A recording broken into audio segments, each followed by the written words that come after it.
অত্যাচার নির্যাতন হয়েছে 17 বছর, তার চেয়ে বেশি হয়েছে এই প্রার্থী হওয়ার কারণে। আমার যে প্রস্তাবকারী, তার বাড়িতে রাতের আধারে হামলা করা হয়েছিল। আপনাদের সহযোগিতায় পত্র পত্রিকা, ইলেকট্রিক মিডিয়া, প্রিন্ট মিডিয়ার মাধ্যমে এটা সারা বাংলাদেশে ছড়িয়ে পড়ে, যার ফলে আজকে আমার যে মনোনয়নপত্র 3 তারিখে বাতিল করেছিল সেটা আজকে নির্বাচন কমিশন বৈধ করেছে। আপনাদের সবাইকে ধন্যবাদ। আর কিছু বলার নেই। আপনারা জানেন, দোয়া করবেন যেন আমি রূপগঞ্জবাসীর সেবায় পাশে থাকতে পারি। রূপগঞ্জবাসী অনেক অবহেলিত, বঞ্চিত, এই সাধারণ মানুষের পাশে যেন আমি দাঁড়াইতে পারি। আমি একজন সাবেক ছাত্র নেতা হিসাবে আপনাদের কাছে, আপনাদের মাধ্যমে আমার এই রূপগঞ্জবাসীর কাছে এই বার্তাটা শুধু পৌঁছাতে চাই। সবাইকে ধন্যবাদ। আসসালামু আলাইকুম। আজকে সেই আপিলে আমি আমার মনোনয়নপত্র মঞ্জুর হয়েছে এবং আমি নির্বাচন করতে পারবো। আমি খেলাফত মজলিসের মনোনীত প্রার্থী।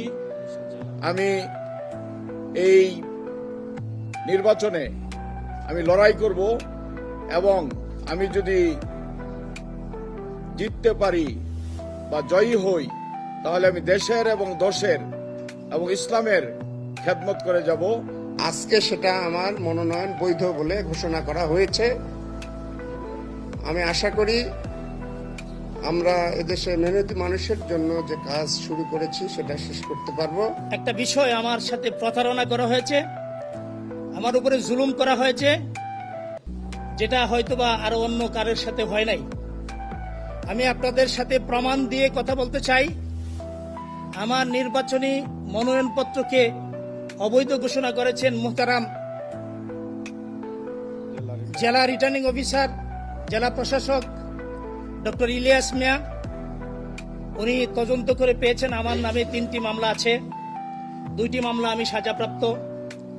কিন্তু দুঃখের বিষয়, পরিতাপের বিষয়, যে অত্যন্ত দুঃখের বিষয়, আজকে আমি কমিশনের বিচারক মহোদয়ের কাছে আমি চ্যালেঞ্জ করেছি, আমার নামে সাজাপ্রাপ্ত কোনো মামলা নেই।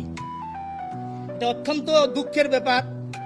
আমি এটার জন্য আইনি লড়াই করব। এখানে আমাদের রিটার্নিং অফিসারের পক্ষে যিনি কথা বলেছেন, তিনি এই কথাটি উপস্থাপন করেছেন। এরপরেও আমার আজকের মনোনয়নপত্র বৈধ ঘোষণা করা হয়েছে, এই জন্য সংশ্লিষ্ট বিচারক মণ্ডলীকে আমি ধন্যবাদ জানাই, কৃতজ্ঞতা প্রকাশ করি। আপনাদের মাধ্যমে আমার উপরে যে জুলুম করা হয়েছে, আমার বিরুদ্ধে যে মিথ্যা মামলা 2টি সাজিয়ে দেয়া হয়েছে, কে বা কারা, তাদের বিরুদ্ধে আপনাদের মাধ্যমে আমি একটি প্রচার, সুন্দরভাবে আপনারা আমার অন্যায়টাকে প্রচার করবেন, আমি এটা চাই, যাতে করে এটার বিচার হয়। আইন অনুযায়ী আমার সাথে যে অন্যায় করা হয়েছে সেটার জন্য আমি বিচার পাই।